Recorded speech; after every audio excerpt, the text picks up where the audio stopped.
In our society, we tend to communicate with images, which is really great for us photographers because being a good photographer is a really powerful thing nowadays because we can produce images that amaze people, that spreads the word of our great skills as photographers. But the problem is that there's so many images out there. We're competing with all of those other people in the world, all those other photographers in the world. Now, we may not be the best person in the world at photography, but there are certain things we can do to attract more attention to our work. We want to try and stop people scrolling. When they're scrolling through their social media on Instagram, Facebook, or whatever those new platforms are, I'm an old man, so I don't know too much about that. But when you're scrolling through all those images, certain things will make you stop and have a look. Sometimes it's an image that's got a lot of impact. Sometimes it's an image that just interests us as the people we are, maybe something we're interested in, animals or dogs or knitting, whatever. I'm not a knitter, but still.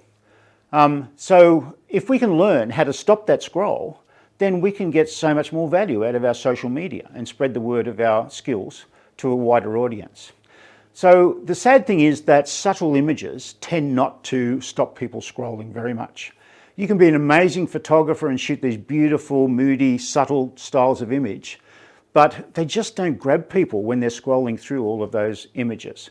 I used to work a lot with a lot of photographic competitions, international competitions, and the judges in those competitions, there may have been 2,000 entries, they had about 3 seconds to look at each particular image, and that was the scroll of the old days. So the judges had to be impacted by those images very quickly when they were looking at those shots. So the successful images were the ones that had impact and sort of punched you in the face as soon as you saw them. The same thing with social media. So we can do this by using bright colours in our image. We can use it by getting in really close or have a more impactful composition to our image.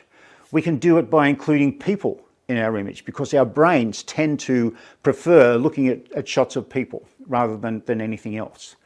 We can have amazing lighting in our image that stops people and wants them to look around that image. So think of ways that you can stop the scroll, ways that you can create images that are going to wow people.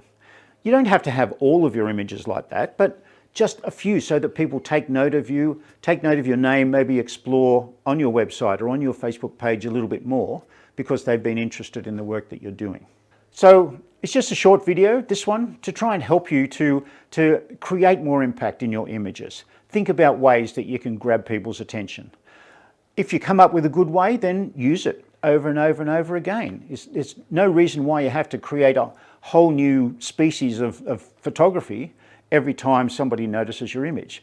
Just put that impact in there, try to grab them, bright colours, close-ups of people, simple compositions, all of those things are going to stop that scroll and get you more attention online.